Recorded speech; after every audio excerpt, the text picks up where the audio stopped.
Mis amados hermanos, muy buenos días. Tiempo de estudio bíblico devocional. Aquí estamos compartiendo este tiempo maravilloso, apasionante de la palabra. Amar la palabra, aprender la palabra y vivir la palabra. Su hermano pastor Roberto Alfaro les saluda.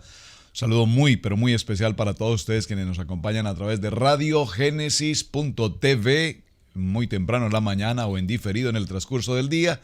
Y también para los hermanos que nos acompañan en vivo para Cristo TV desde Suecia, Estocolmo. Saludos, buenas tardes para ustedes. Muy bien, Génesis capítulo 42. Damos comienzo y abordamos este tema en la historia que traemos de Jacob. Ahora en el paréntesis que la Biblia nos hace en este intermedio, en esta pausa, y se enfoca en la vida de José desde el tiempo de su niñez, el amor de su padre Jacob, la túnica de colores, sus hermanos por envidia le aborrecen, quieren matarlo, lo ponen en un pozo, luego lo sacan de allí, lo venden a una caravana de ismaelitas, posteriormente llega a casa de Potifar, en la casa de Potifar transcurren 7 años, en estos 7 años todo cuanto José hace en esta casa prospera y Potifar se asombra de ver esa diligencia, ese éxito en la vida de José, así es que lo nombra encargado de toda la administración de su casa. La esposa de Potifar trata de seducir a José.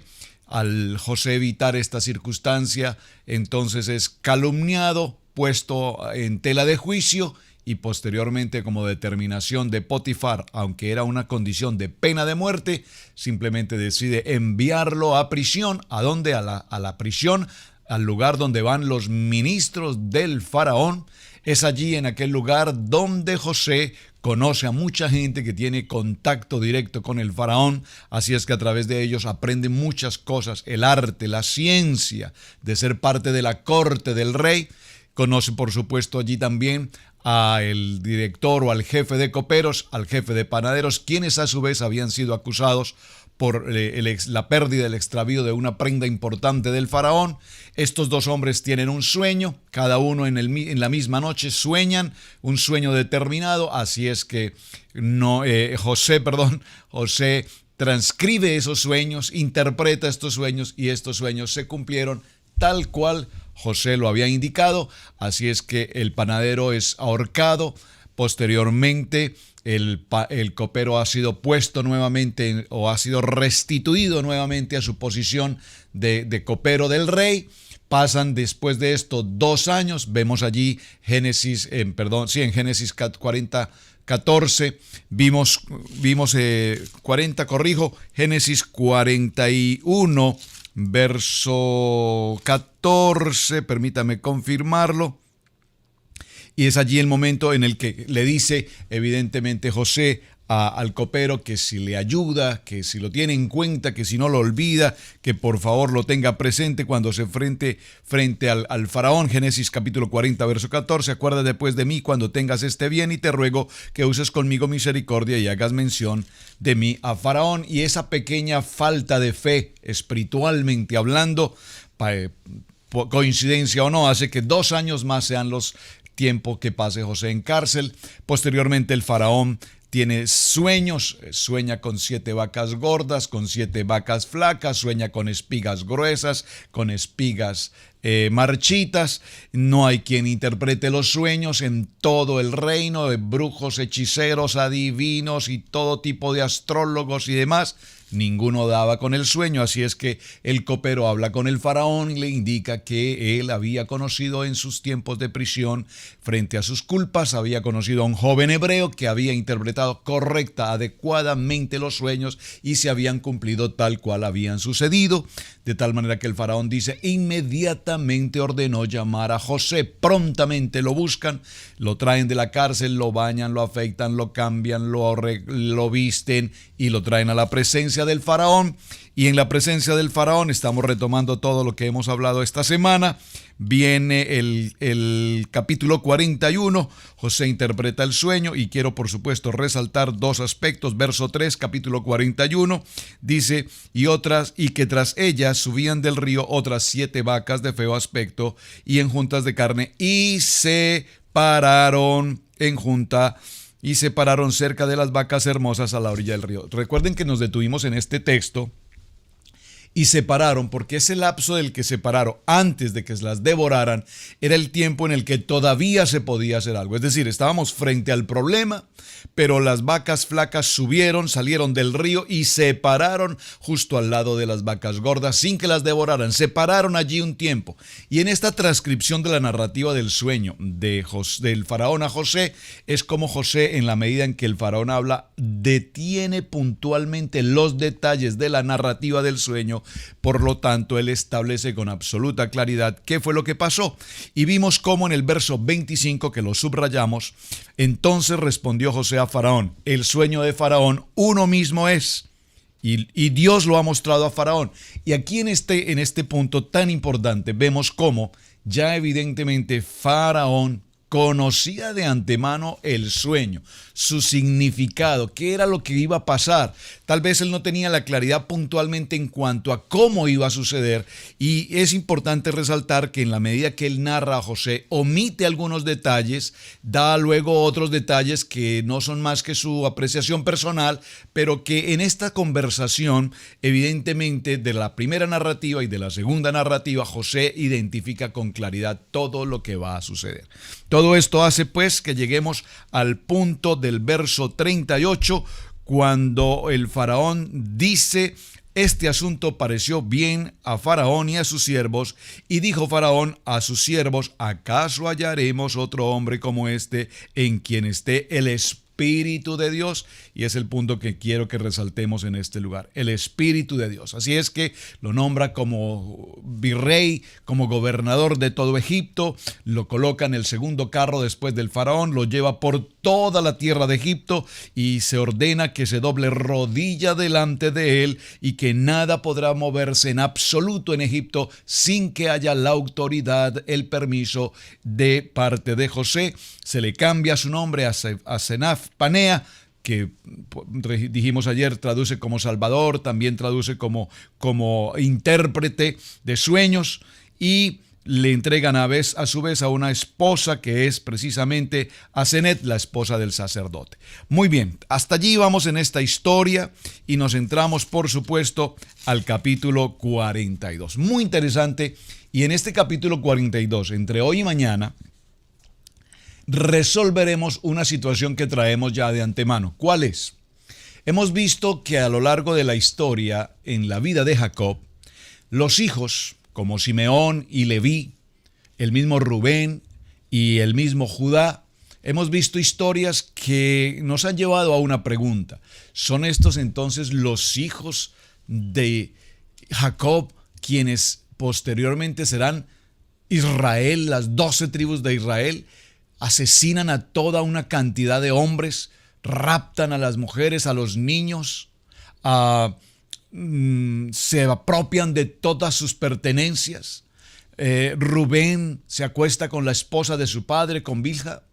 Jacob, después de la muerte de sus hijos, con su esposa Tamar, se cruza en un camino con una mujer disfrazada de ramera que resulta ser su nuera, y se acuesta con ella, le entrega su bastón, su anillo, y posteriormente, cuando trata de regresarlos, no aparece esta mujer. Su nuera aparece embarazada y ahora resulta que es embarazada de parte de su suegro. Y cuando mencionamos todas estas historias, las preguntas que nos hicimos es: ¿son acaso todos estos hechos los que van a llevar a que conozcamos de ellos la historia de las 12 tribus de Israel? Entonces, ustedes me preguntaron en muchos textos: wow, ¿cómo puede ser esto? ¿De dónde aparecen entonces estas tribus? ¿Qué clase de gente son? Pues la respuesta a toda esta historia la vamos a encontrar en la narrativa del capítulo 42. Viendo Jacob que en Egipto había alimentos, dijo a sus hijos: ¿por qué os estáis mirando? Es decir, no hay comida y ustedes están aquí cruzados de brazos esperando a ver qué pasa. Por favor, muchachos, levántense. Y dijo, he aquí, yo he oído que hay víveres en Egipto. Desciendan allí y compren de allí para nosotros, para que podamos vivir y no muramos. Observen que aquí este capítulo 42, en el primer verso ya nos está indicando algo extraordinario. Evaluémoslo lentamente. ¿Cuántas pugnas, diferencias, guerras, celos, envidias y demás se suceden a diario en las familias? Y estoy hablando de las familias normales, es decir, tu familia o mi familia. Estoy hablando de tu congregación o nuestra congregación. Es decir, que entre nosotros siempre han existido estas pugnas. Y estas pugnas son las que estamos viendo justamente en esta familia totalmente disfuncional de la vida de Jacob. Pero vemos que en este tema Dios permite precisamente que se ocasione una hambruna, que haya profunda escasez en Egipto en Egipto no, porque en Egipto está toda la plenitud, está José, pero en todos los alrededores de Egipto una hambruna total. Y esa hambruna alcanzó, por supuesto, Canaán, alcanzó precisamente a la familia de Jacob. Así es que Jacob, sabiendo que hay víveres en Egipto, le pide o le ordena mejor a sus hijos, ¿a cuántos hijos son? Aquí hay 11 hijos. Recuerden que José está desaparecido, pero hay 11 hijos porque incluimos obviamente a Benjamín. Y dice el verso 3, y descendieron los 10 hermanos de José a comprar trigo en Egipto. Pero, ¿cómo que los 10? ¿No es que acaso son 11? ¿Qué pasó con el menor? Mas Jacob no envió a Benjamín, hermano de José, con sus hermanos, porque dijo, no sea que le alcance algún desastre. Entonces, la pregunta que nos hacemos nuevamente en este punto es, ¿todavía aún está en esta familia la predilección de los hijos? Recuerden que todo este problema se originó porque Jacob amaba profundamente a José más que a los demás hijos. Le había entregado una túnica de colores, le enseñaba permanentemente la palabra, la Torá, y por supuesto le había delegado cómo funciona el supervisar el trabajo de sus hermanos. José informaba permanentemente a Jacob de todas las cosas que hacían sus hermanos, en especial de las cosas inapropiadas que hacían, ¿verdad? Y todo esto generó una envidia, un celo hacia la vida de José. Pero ya José no está en la historia. ¿Quién quedó? En la historia queda Benjamín. Benjamín, hermano de sangre directa con José, puesto que es hijo de Raquel, es decir, de Raquel hay solamente 2 hijos, José y Benjamín. José desaparece de la historia momentáneamente. Benjamín, entonces la pregunta es, ¿acaso ahora Jacob prefiere, cubre, cuida, ama tanto a Benjamín como amó a José? Esa es una pregunta que vamos a solucionar en el transcurso del capítulo 42 y la concluiremos mañana en el capítulo 43. Pero por lo que vemos hasta este punto, parece ser que sí. ¿Por qué? Porque descendieron 10 hijos de Jacob hacia Egipto, pero Jacob no permitió que Benjamín fuera con ellos, no solamente porque es el menor, sino porque ama tan profundamente a Jacob que no quisiera de ninguna manera que le pasara algo como ya pasó con José.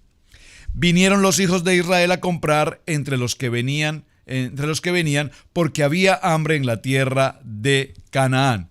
Y José, que era en este caso ya el gobernador de Egipto, el virrey, el señor de la tierra, quien le vendía a todo el pueblo de la tierra, y llegaron los hermanos de José y se inclinaron a él rostro a tierra. Atención, verso 6, muy importante este verso 6.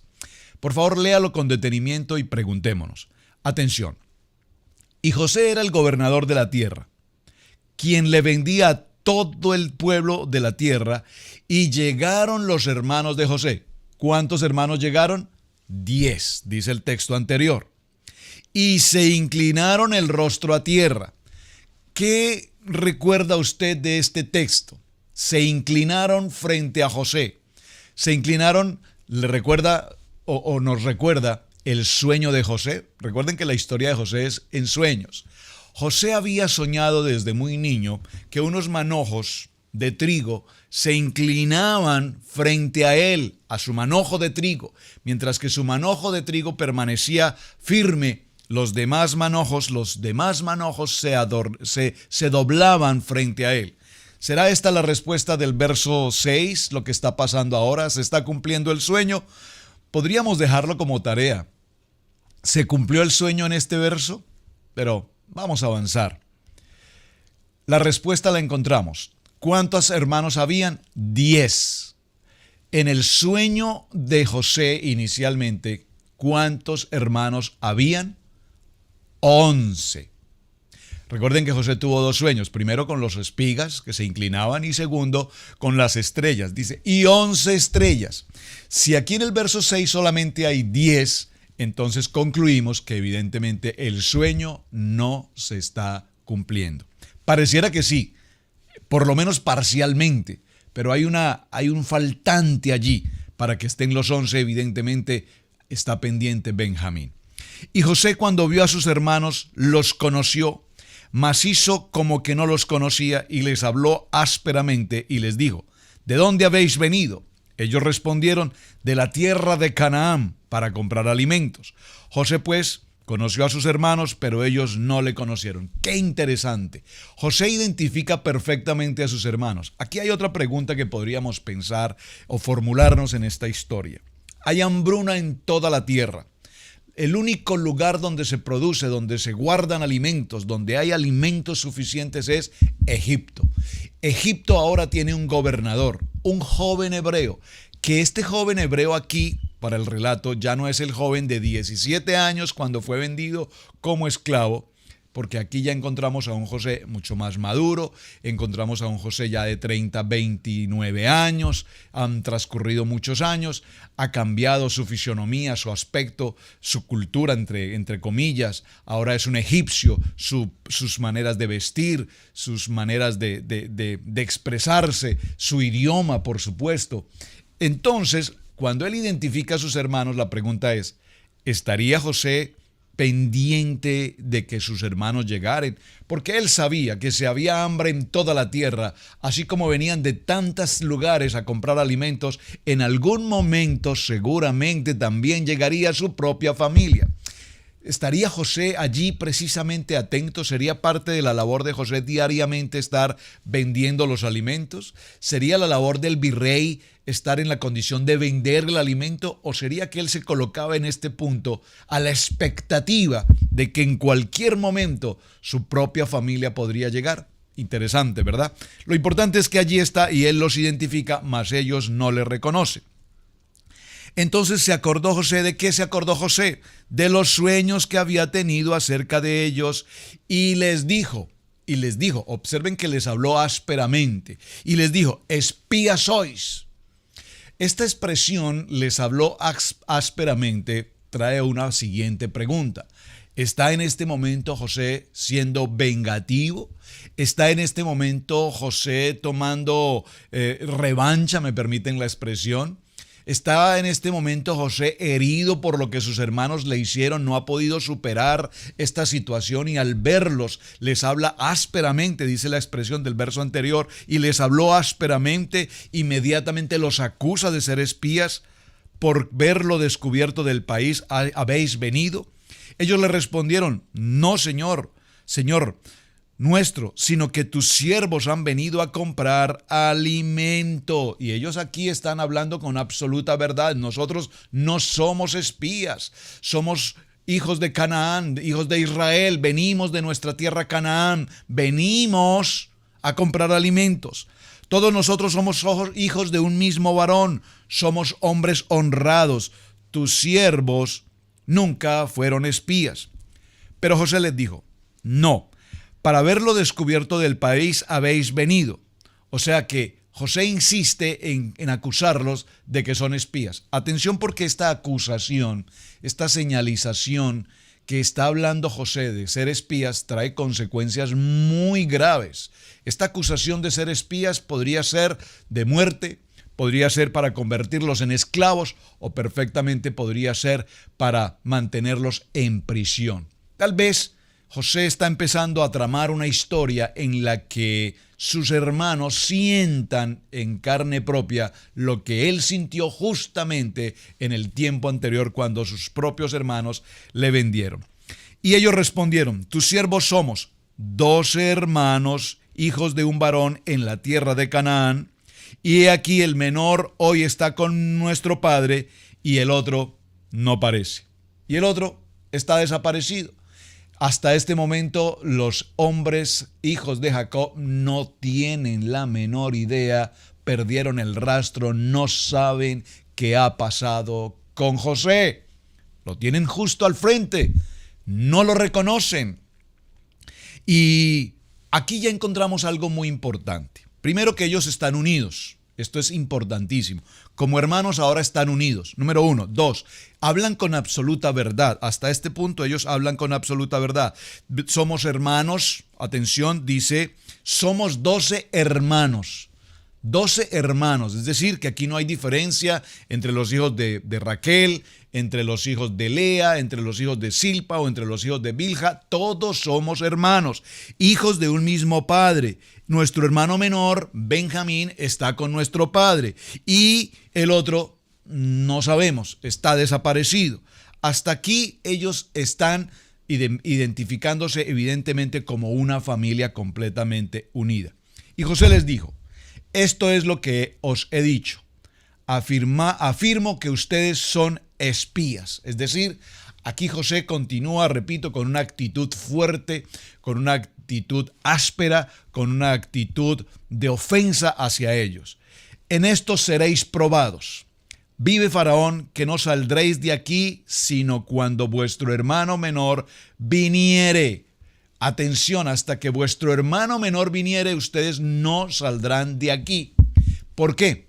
Porque ya José acaba de escuchar que su hermano menor, Benjamín, está con su padre. Es decir, concluyamos, Jacob vive y Efraín también. Eso es lo que ellos le mencionan. No sabemos, según el relato, si esto es verdad. Es decir, José asume que lo que le están comentando ellos es verdad, pero él necesita establecer y probar de que eso es cierto, de que es verdad lo que están escuchando. ¿Por qué? Porque sencillamente José hace una evaluación muy breve. Si esto hicieron conmigo cuando mi padre Jacob me amaba tanto, después de que yo salí de casa a los 17 años, recuerden que a los 17 años en la salida de José, Benjamín apenas tenía 7 años. Mi hermano menor Benjamín quedó allí. Y si mi padre Jacob amó tanto a mi hermano Benjamín como me amó a mí, siendo hijos de la misma mujer, Raquel, mi pregunta es, pregunta José, mi pregunta es, ¿sería que estos hermanos hicieron lo mismo con mi hermano Benjamín? Tal vez hasta lo mataron, tal vez hasta lo sacaron de casa. ¿Qué pudo haber pasado? Ellos le dicen, está con nuestro hermano menor, está con nuestro padre Jacob. Pero ¿qué hay? ¿Cómo podemos probar esta situación si es verdad? Ese es el análisis que José está haciendo.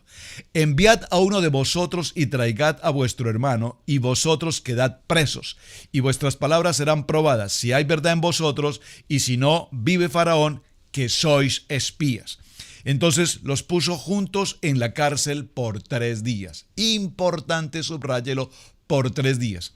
Aquí ponerlos en la cárcel muy seguramente no fue en la cárcel en la condición en la que él estuvo en algún momento. Los mantuvo encerrados, no creo, por lo menos no se narra así, no podríamos presumir de que fueron maltratados o no tuvieron alimento o vivieron en una condición mala. No, dice, los puso 3 días en la cárcel. ¿Qué está pasando aquí? Evidentemente José está tratando de identificar en sus hermanos qué cambio, qué actitud, qué comportamiento tienen hoy después de muchos años. Estos muchos años, estoy hablando 21 años después de que José salió de casa, hoy se encuentra con sus hermanos. Preste atención a este dato, 21 años. Voy a dejarlo como tarea, esto es muy importante. Usted ha sido un seguidor fiel de estudio bíblico devocional, ¿verdad? Tarea. ¿Por qué este número 21, casi 22 años después, es tan importante cuando los hermanos de José se encuentran nuevamente con él? ¿Por qué es tan importante este 22? Vamos a decirlo mejor, 22. ¿Por qué es tan importante este dato 22? Por favor, envíeme la respuesta. Obviamente mañana daremos la respuesta a este punto. Yo quiero que usted lo investigue porque es bien interesante que lo hablemos. Al tercer día les dijo José, haced esto y vivid. Yo temo a Dios. Observen por qué José les dice a sus hermanos, yo temo a Dios. Es decir, les está diciendo, en ese Dios que ustedes creen, en ese Dios todopoderoso que ustedes creen, yo también creo. Este mensaje subliminal que José les envía, parece ser que ellos no lo captaron. Pero él les habló con absoluta claridad. Verso 19. Si sois hombres honrados, quede preso en la casa de vuestra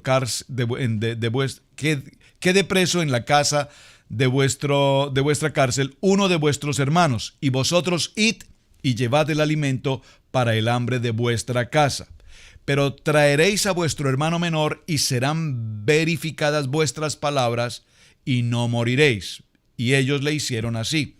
Aquí, evidentemente, José está trabajando en ellos para conocer hasta dónde su corazón ha tenido un cambio, qué transformación ha habido en la historia de estos hombres. Verso 21, muy importante. Y decían el uno al otro, atención, decían el uno al otro, entre los hermanos, empezaron a comentar qué es lo que está pasando, por qué estamos presos, por qué estamos aquí, por qué quiere que traigamos a nuestro hermano, qué es lo que está pasando, por qué nos acusan ahora de ser espías.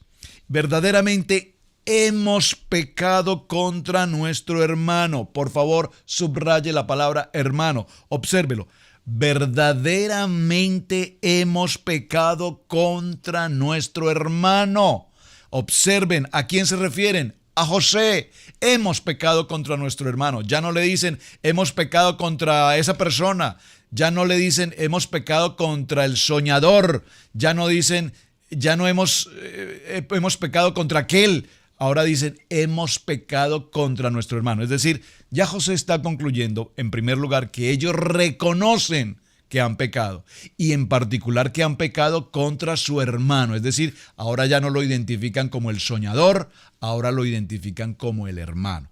Aquí nos está dando el primer paso fundamental para el tiempo de arrepentimiento. Recuerden que en los capítulos 42 y 43 veremos la respuesta a qué pasó con esos hombres de Jacob, hijos de Jacob, que pasaron por tantas circunstancias. Para que posteriormente se conviertan en las tribus de Israel, necesitamos ver dónde ellos tuvieron un cambio, en qué momento realmente fueron transformados. Aquí empieza la respuesta. Lo primero, que ellos reconocen que han pecado. Pues vimos la angustia de su alma cuando nos rogaba y no le escuchamos. Por eso han venido sobre nosotros esta angustia, es decir, que ellos reconocen que por un espacio de 21 años han cargado en su conciencia un remordimiento, una angustia. Nosotros lo entregamos, Él nos clamó, nosotros no le obedecimos, no le escuchamos, no tuvimos misericordia de Él. Hemos pecado contra nuestro hermano. Verso 22, entonces Rubén le respondió diciendo, ¿no os hablé yo y les dije, no pequéis contra él, joven, y no escuchasteis? He aquí también se nos demanda su sangre, se nos demanda su sangre. Miren qué importante esta expresión, se nos demanda su sangre. Recuerden que Génesis 4:10, cuando la muerte de Caín, recuerdan, Caín mató a Abel, la sangre de Abel clama desde la tierra, dice Yahweh. Pero ellos no sabían que José les podía entender, porque había un intérprete entre ellos. Verso 24, vamos a cerrar aquí. Y se apartó José de ellos y lloró. Y después volvió a ellos y les habló y tomó de entre ellos a Simeón y lo aprisionó a la vista de ellos. Cerremos.